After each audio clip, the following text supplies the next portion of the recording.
Are you a businesswoman who is finding it challenging to get your ideas across and make a point? Welcome to Speakers Who Get Results with Elizabeth Bachman, a podcast dedicated to helping women get the visibility they want, whether making a speech or talking in a meeting. Every week, get valuable lessons from Elizabeth or learn from her roundtable conversations with experts and speakers on how to make a difference, not just a point. On to the show with your host, Elizabeth Bachman. Hello and welcome to Speakers Who Get Results. I'm Elizabeth Bachman, your host, and this is the podcast where we interview experts from around the world on such subjects as leadership, presentation skills, visibility, and communication. Today, my guest is Jennifer Cohen, known as Jen, from the Toyota Research Institute. And Jen is someone who makes technology work for business. Since the 1990s, she's helped companies like the Toyota Research Institute, Cisco, and Birkenstock adopt solutions that drive meaningful business results, as well as rebooting inefficient teams and establishing best practices, streamlining processes. She's also helped several startups.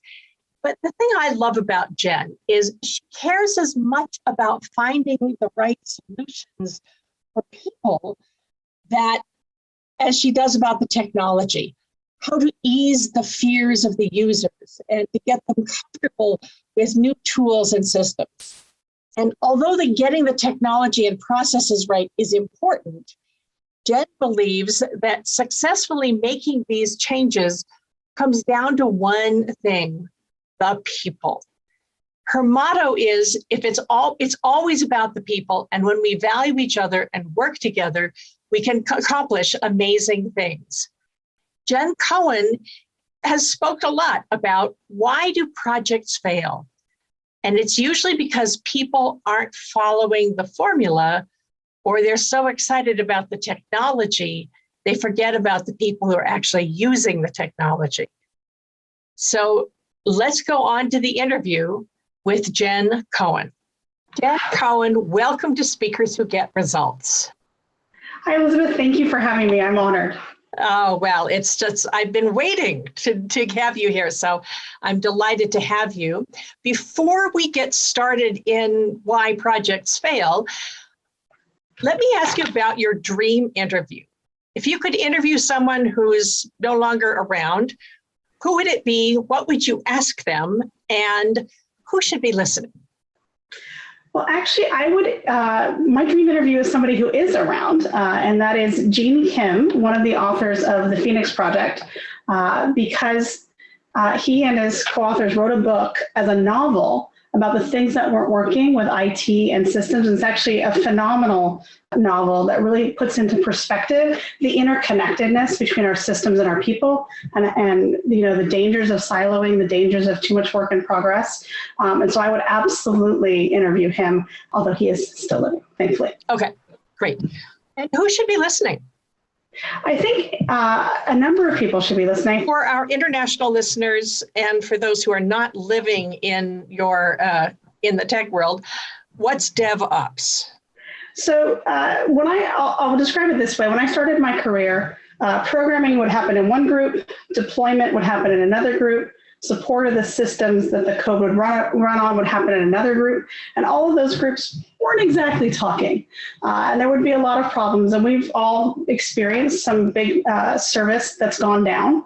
And how many times has that been because people weren't talking and something wasn't realized? Mm-hmm. So DevOps is really a way of both developing and deploying software in a way in which everyone's involved in communicating and following a reasonable process.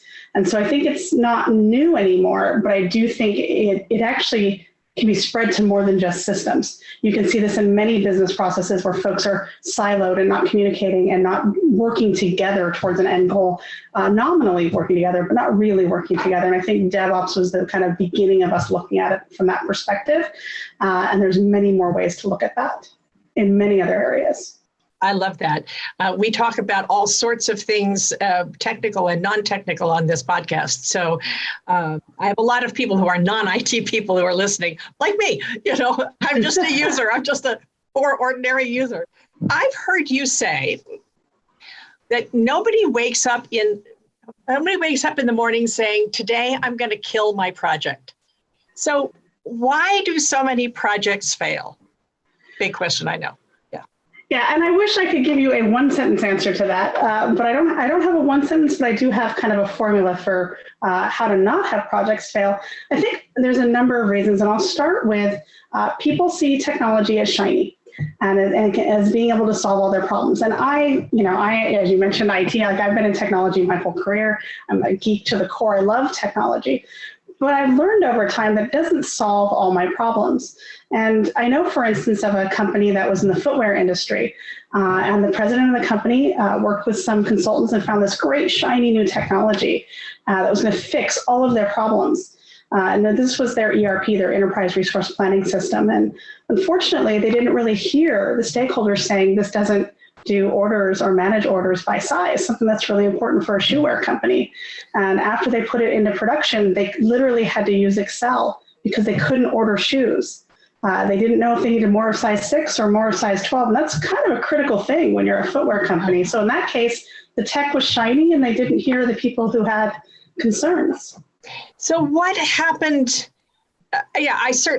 We've all seen people get very excited about a shiny new project, but they didn't, and then they missed the key thing that you couldn't order what size shoe you needed. Oh dear. Was this what you mean by getting romanced by technology or not getting romanced by technology? It's exactly what I mean. The tool looked like it could do all these amazing things, and it could do amazing things, but those amazing things have to fit the business it's going into. And so absolutely, I think we've all had some technology that we've purchased, whether that's personally or professionally, that we thought was going to solve a lot of problems and been let down. And I think that's where we get romanced by the technology. The technology was cool. It just didn't fit their needs. And the other factor in this is that they weren't really hearing or considering who the stakeholders were. And so they had warnings, but didn't hear those warnings. So I think, not being romanced by the technology is the first part. There's other parts to why I think projects fail. What should they have done instead? Well, I think first and foremost is defining stakeholders. And I think we don't do a great job in corporate America of defining stakeholders. Okay, and for our international listeners, who are the stakeholders? Well, I think the word stakeholders, right, is anybody who's got a stake in what's happening. But I think that the way it gets traditionally defined is as top people in departments who are involved in some way. But what I find with, especially that project that I'm speaking of, is that the stakeholders are everybody, including the daily users of the systems, including the IT people who support it, including the vendors who have to accept things from it. The stakeholders are anybody who's being touched by the project. And I think it's really important when we look at technology that we see, the goals that we're trying to achieve, but that we also see the big picture. And so I think redefining stakeholders is really anyone who's going to be touched by the project, and really hearing out their concerns and making sure they're addressed is critical for projects to be successful. Well, that sounds like you need a system who can do different things for different needs. Correct. Which doesn't fit on a brochure. Yes, I think, looking into the systems is critical. And I think one of the other things that is really helpful when you do a project is to have, a change agent and to use change management. And one of the things that didn't happen in that particular project was change management. And, change management's a skill set. Now I think these days it's being called change agility. I'm trying to keep up with the newfangled words for it.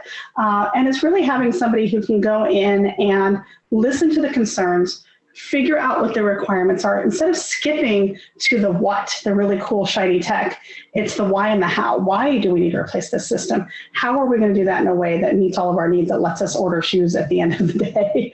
I think those are the kinds of things we need to ask ourselves those questions. We need to have empathetic change agents who are hearing the concerns on the why and the how, and then we can settle on what cool technology can solve it for us. So is a change agent someone who's already working in the company, or is this you have to hire someone to come in as a change agent? I think it can be either, although it's usually better if it comes from within the company. I think the key, though, that I see is a lot of times people who can get stuff done are put in a position of change agent without the change agent skills. And to be honest, I've been in that role, and I was in that role before I knew that there was a skill set for it, before I had the really phenomenal GE change management course I was able to take. And what I've seen too often is change agents who are folks who can get stuff done and who come in and slam their fists and say, you must change, you must do this new thing, without really hearing the concerns of the stakeholders on the why and the how. And so I think the key to a change agent isn't where they come from, but rather that they have the actual skill sets. And I think the most important skill set really is for them to be able to listen, empathetically listen to people's concerns. We probably can't answer or make everybody perfectly happy in a change. Change is hard, we know that. But what we can do is hear their concerns and make sure they're covered. In the case of the footwear company, had IT and the daily users been heard, they wouldn't have gone through such a disastrous software change that actually ended up in a buyout and 4 rounds of layoffs. So it can have real world consequences when we don't hear those concerns. You mean that after they implemented the new technology, 4 rounds of layoffs, and then they got bought out by somebody else? That's correct. And I think that 95% of that, my opinion, is that it was due to the fact that they couldn't order or manage their supply chain because their system didn't work to know what size shoes they needed. Oh, dear me. There are so many examples of cool new things that don't go right. How can we approach, how do we know we need change management skills, and what should they be? If someone hasn't done this before, how do you know you need to make a change? And how do you know how to manage it? Yeah, so I think when we're looking at projects, I think the size of the project matters. If you're doing a project, let's say in your own department where you're managing it and it affects 2 or 3 people or 10 or 15 people, but they're all aligned, maybe you don't need that change management. But when you're looking at a system that spreads across the whole company, then you're going to need folks to help shepherd in that change. Change is hard. And I think one of the things I always find so interesting is that change is the only constant, but we as humans, myself included, resist it. It's definitely a dynamic that we know is there. So when we're talking about a change that's going to affect a number of people, that's when we need to make sure we're using our change management skills. And with change management, I think the number one thing someone has to have is the ability to get things done and the ability to listen. But I think formal training is really important. And I failed once at a project pretty hard because I didn't have that training. And years later, after I saw qualified change agents, after I had training, I realized some of the places that I'd went wrong. So I'm really an advocate for, if you have somebody that you think is good at this, you get them in a 1-week course. It makes in my life, it has made a huge difference to the projects I've been able to accomplish. So I think that's a big part of it. I also think when we ask the questions, if we go right to the shiny technology or we know we need a change, we have to ask the questions about the why and the how. And we have to think about what are the measures of success. I would think that, the measures of success, if you're changing a system, should be that you at least had what you had before, if not, of course, more. But I also think, it's that why and the how. What's the pain points today? What do you need to change to make those better? And I think really examining that before choosing the solution is critical. Aren't there apps that can just help us manage this sort of thing? It's got to be something you would download on your phone to do this. Well, I think there are project management tools you can use once you've decided to make a change. But I think, and there are, some light tools that can be used in terms of asking ourselves questions. But I think the app can't ask us what our measures of success are and have us reflect on them and converse about them as a team. An app can't talk about what the whys and the how are for the business. So I think there are phenomenal apps to manage change and to manage projects once we've decided to make those. And I know whenever I say project management software, everybody says to me, oh, Jen, you mean Microsoft Project, or I have to use Jira, tools that are commonly used to manage projects. Or they think of, the project manager who's just checkboxing but doesn't really understand, what the words mean or what the dependencies are and what the items they're managing are. And so for me, I always think that, if we get to the point where we're ready to make the change, we do need really solid, good, effective project management. And that can make the difference between something succeeding and not. I think that's also about, visibility throughout the org. And so I think it's really an important thing, but there's no app that I'm aware of that will help you decide if you need to make the change. But I do think that there are plenty of apps to help you manage them. And I think, using them from a place of understanding as opposed to checkboxing is really key. What if you want to get an app to fix a problem, but the real problem is the team? Well, I appreciate you asking that question because I have lived that early in my career, and I was in IT at the time, and the gift of IT is that you can see across the whole Oregon. We had this project where we were going to implement it. It was going to improve collaboration, speed up communication, and help us just be generally more efficient. And I could see something was wrong in all the meetings. I was a new manager at the time, that all the department heads were really just in those meetings, to defend their turf. They weren't there to really move the project forward. They were there to make sure that they were, defending their team and defending their turf. And really, to be honest, we put that software in and it was a complete failure because we weren't all coming at it from the right perspective. Everybody was in it for themselves, not thinking about the effects for the company. This software couldn't fix, no app can fix a broken team. The software couldn't fix us. What did fix us was, we had some serious work done as a management team. We worked with coaches. We worked to align our vision and mission. We had some staff changes. And really a year later, we had an IT steering committee. And I remember, and I will never forget this, one department head said to another, your project can go first because it's going to save us money and I'll hold on mine. And that had been, unthinkable a year before. But people had learned about what each other did and it mattered. We actually did re-implement that software the second time. It went beautifully, not without any challenges, because of course, anytime you implement, there's challenges. But because everybody was on the same team and trying to move it forward, it was really, really successful. I keep thinking of the phrase that the one thing every company, no matter where you are, the one thing every company has in common is people. Yes. Well, it really is all about the people, right? How can you convince those who are romanced by the technology that they do actually have to think about the human beings who are using the technology? Well, I think I've learned now to really talk about the business impact, the retention and recruiting impact when I'm talking about a change and where there might be gaps. So I think that in the footwear example, there was the stakeholders were speaking up, but they weren't being heard. I think now I know to raise my hand and to go directly to the top to talk about challenges that might occur. I'm in a position to do that. I'm not saying everybody has to take that particular method, but for me to say, this is the business impact. If I think about the shoe company and going to them and saying, hey, we're not in the right position, we're not going to be able to order shoes. This is the downward effect. I think that would have been good. With the software, I didn't know at the time what was going on. I didn't know why it was so broken. But thinking about that now, software where everybody was defending their turf, I would have raised my hand. And again, we would talk about, what are we trying to get out of this? What is the why? What is the how? Because I don't think we were looking enough at it. We want to be more efficient, but a lot of the issues were really because of people not wanting to communicate and defend their turf. So I think it's really about raising it in the right way, but talking about the business impact and always, always, always coming back to what does it mean to be successful?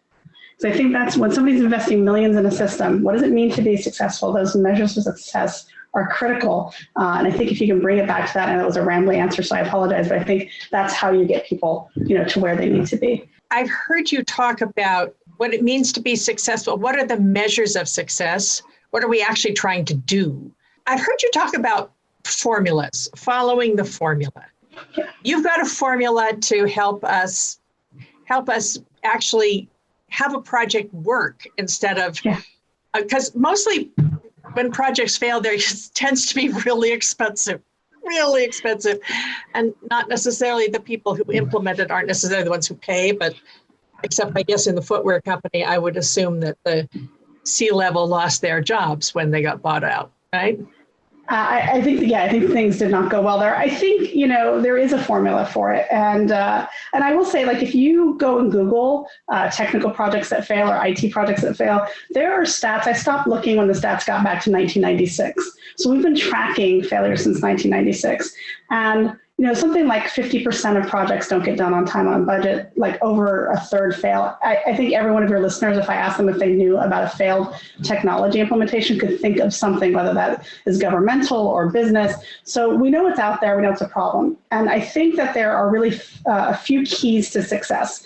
And these are keys I've used for myself at other companies and have shared with others. So first off is that alignment. That's alignment on who our stakeholders are, and that we all understand the why and the how of what we're trying to accomplish, and we know how to measure our success. So I think that alignment is the top thing.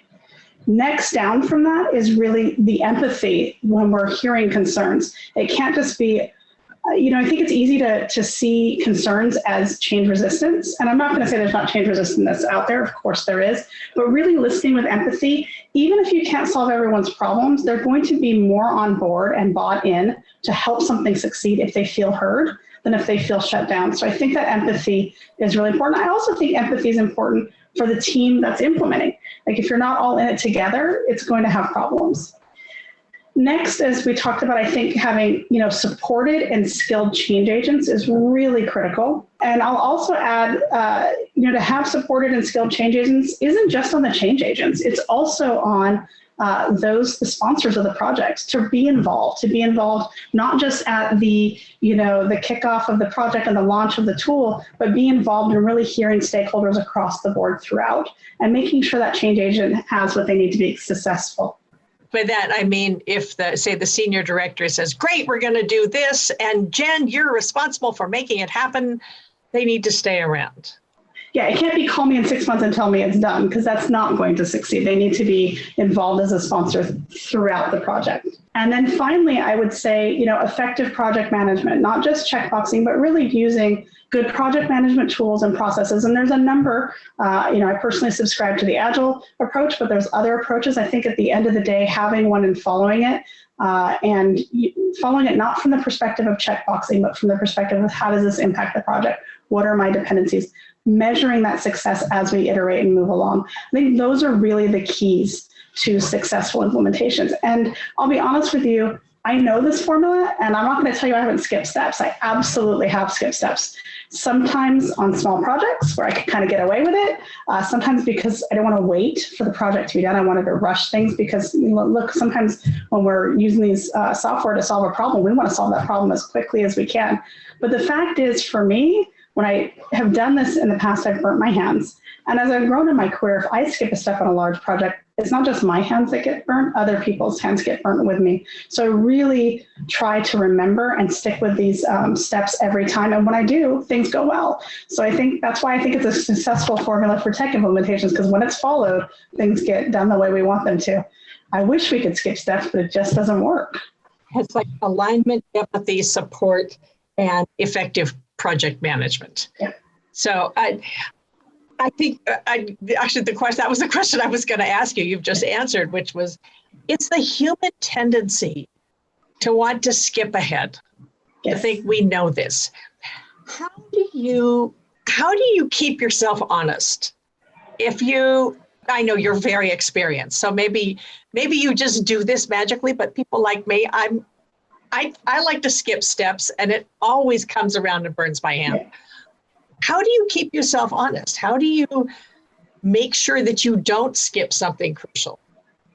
Well, I think I'm not going to sit here and tell you that I've never skipped steps, because I absolutely still do and burn my hands. I think there's two things. One is working with people who feel comfortable giving you feedback. So, in the case of my team, I always want them to know that they can give me feedback. And I've absolutely had somebody raise their hand and be like, you're going down the wrong path if you skip that step. And so I think having people who are comfortable providing that, and I think really checking in and always going back to the why, the hows, and the measures of success. When I go back to those, it reinforces I can't skip the step. But I'm not going to tell you I'm perfect about it, but I will say when I start to see a project kind of starting to slightly go off the rails, I start to think of this formula. Am I doing all the things on here that I need to? Are my team doing all the things? And usually if something's going off the rails, something's been skipped. And to be honest, as much as I try my hardest to do this, and I think I have successfully done it many times, I still get caught by it. So I think keeping an eye on the project trajectory and making sure people are willing to say to you, hey, this is good. You gotta take a breath. You can't skip this step is really important to do. It's like the difference between cooking and baking is, if you're making a pasta sauce, you can play around and maybe you throw in the spices later or earlier. But if you're baking, you really have to don't skip the baking powder, or don't jump ahead and then realize that you forgot the baking powder and what you have is just a brick instead of this lovely light cake. You thought you were making this soggy brick comes out of the oven. Absolutely. That's a perfect analogy for it. Yes. Jen, it's very interesting to hear about this. Do you have any examples of when it worked, a project that really worked? Yeah. I have one that's very close to my heart and that I'm very proud of. Years ago, I was hired to be the head of technology for a company that was really they thought they were a hospitality company. When the industry they were in was citywide conventions with doing registration and hotel booking engines and all the things that go around doing a citywide convention. Over 20 years, they had kind of developed technology and it had gotten out of date, and they really hadn't come to the realization that they'd become a technology company. They weren't aware of it. And they were starting to lose customers, and they hired me. And the first week there, I went to Minnesota to meet with one of our top customers. And the first thing I did was to listen. It was to listen to their concerns. And my job was to promise them a whole new system, which was a little intimidating on week one. And after doing the listening tour with them, myself and others did a listening tour with all of our stakeholders, our daily users, the folks managing our big projects, the folks who dealt directly with our customers, talking to our customers, talking to the executives, even talking to vendors. So really listening and understanding what the concerns were. And we really aligned as an executive team, as well as the company, on how and why we were making changes, what we wanted the outcome to be. And, when I say that we did that, I think people think that this was like, okay, you did that and you're done. It was a huge lift. This company hadn't updated some of their technology in 15 years. Things were, not supported anymore by software companies. Hardware was falling apart. And we did this huge lift. And we also launched the project kicked the project off with vanilla ice cream, which I still think helped, but I can't prove it. But vanilla ice cream always helps, yes. Ice cream always helps. So we followed the alignment step. We really heard people's concerns. We had a change agent who was supported by all of the executives in the company. We were all plugged in and involved. And we did this huge lift while, reporting out to our customers using our project management and our agile approach on a regular basis to the improvements we were making. We had been poised to lose this customer. And when we launched the new product, it was phenomenal. I'm not going to say it was flawless. There's always challenges with software, but it was functional. It met their needs. And where we had issues, we were, upfront with our communications. And we kept that customer. But the real win in this was that there were these high-tech customers in the Valley we wanted to use our software, and they signed up. And so I think that was a huge shift, but we followed every single step: alignment, empathy, supported change agents, and project management. And along the way, we communicated to all of our stakeholders, that larger defined group of stakeholders, and it really went well. And to this day, I'm super proud of the changes that we made and how that resulted in the business. And eventually, the goal of that business was to be bought out, and that was achieved because they redid the technology. I love this idea of the formula. And you've sort of been talking about the people who are deciding the change needs to be made. So upper management, the people who are implementing the change. Do you have any suggestions for if you're somebody who's had change dumped on you, and how do you manage that? If you suddenly, people above you have just suddenly changed everything, and you're not so sure it's a good idea. Do you have any suggestions for navigating that nest of snakes, if you will? So I think the first thing I try to remind people is that if somebody's making changes, they probably have good intentions. So I think it's, assume best intentions, I think is a really important value to have when you're looking at change. And then I think it's, what are they trying to accomplish with the change? I think looking at that, if you're having change dumped on you, look, I don't like having change dumped on me any more than anybody else, but I do try to think about why is it being done. So I think it still comes back to the why and the how. And what are the consequences, and what are really importantly the unforeseen consequences? If you are somebody who's using this technology daily, or you're using a process daily, what are the things that folks maybe aren't thinking of, and then finding the right place to raise it. But I think you have to go in with not just change resistance, but like, why is this a challenge? And it has to be, you have to be able to articulate that to somebody, both your concern and what you think the business impact's going to be, because that's what it all comes back to. If we change a system or we change a process, we're trying to net a positive outcome for our business. If we miss something, like with the software for communication or the software for, footwear, if we miss something, it's going to have a business impact, and we want folks to raise their hands. And I think finding the right person to talk to after you've done that introspection is a way to handle that. But I think that we also always have to ask ourselves, are we looking at this because new change is hard, or are we looking at this because we have business concerns? Very good point. Very good question. Well, Jen Cohen, it's been such a delight to hear you talk about all of this. And, nobody really wants their projects to fail. So if you know that you need to follow the formula, if somebody is listening to this and thinking, okay, I need to follow a formula, where would you start? What's the first thing to do? I think the first thing to do is to always come back to the why and the how and figure out where they're at. And then if they need to follow a formula, they're welcome. I've published the formula on my Medium page. They're welcome to look it up there. But there's plenty of other resources on the internet for this. So I would say check out my Medium, leverage a skilled change agent, leverage an experienced project manager to help you find the gaps of, I've got to make this change. What is the formula to make sure it's successful? I think those are ways you can approach it. Thank you so much. This has been Speakers Who Get Results, and the wonderful, awesome Jen Cohen has been my guest. We will post links to her Medium page and the articles that lay out this formula in the show notes. Jen, thank you so much for having been my guest. And thank you so much for having me. Oh, sorry. Thank you so much for having me. Yes. And for those of you who are listening, if you liked this, please tell your friends, please subscribe. And if you're curious about your presentation skills and how you're doing, you can take our free 4-minute quiz at speakforresultsquiz.com.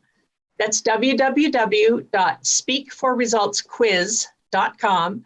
And that's where you can see where your presentation skills are strong and where perhaps a little support might get you the results you need and the recognition you deserve. This has been Elizabeth Bachman. I'll see you on the next one. We have just concluded another great episode of Speakers Who Get Results with your host, Elizabeth Bachman. If you got value from today's episode, please feel free to share us with your friends and colleagues. You may also visit elizabethbachman.com for additional resources. Be sure to tune in every week for new episodes, and thanks for tuning in.